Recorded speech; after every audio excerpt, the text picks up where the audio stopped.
এই মুহূর্তে আমরা একজন বাদামওয়ালাকে পেয়েছি, যে বাদাম বিক্রি করে। এখন দেখা যাক ওনার ভাগ্যে এখন কি আছে। এখান থেকে একটা টোকেন ওঠান, যেমন একটা আগে খুলবেন না, হ্যাঁ হাতে রাখেন, আগে খুলবেন না। এখন এটা আপনার একটা ভাগ্য পরীক্ষা করবো আমরা, হ্যাঁ এটা দেখবো এটার ভিতরে কী আছে।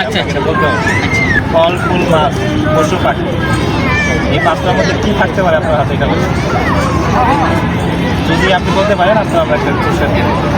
মাছ। দেখা যাক, এখন এই মাছ চয়েস করছে, এখন দেখা যাক মাছ পাই কিনা। উনি অ্যাকচুয়ালি পেয়েছে হচ্ছে কাঁঠাল। ঠিক আছে, কাঁঠাল। হ্যাঁ, আপনি মাছ পান তো, দেখা যাক ওনার ভাগ্যে কি আছে এই মুহূর্তে। হ্যাঁ, আপনি একটা তুলেন, একটা তুলেন, একটা। হ্যাঁ, এখন আপনি বলেন এটার ভিতরে কি থাকতে পারে। আচ্ছা বলেন দেখি, নাম বলা লাগবে না, ফল থাকলে হবে। উনি পেয়েছে হচ্ছে বাঘ।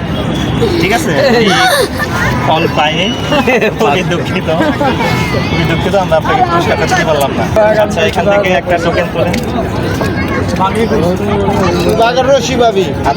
দেখা যাক কি ওনার ভাগ্যে কি থাকে। এখানে ফুল, ফল, মাছ, পশু, পাখি কি থাকতে পারে মনে করেন? বাঘের রশি পাইছে।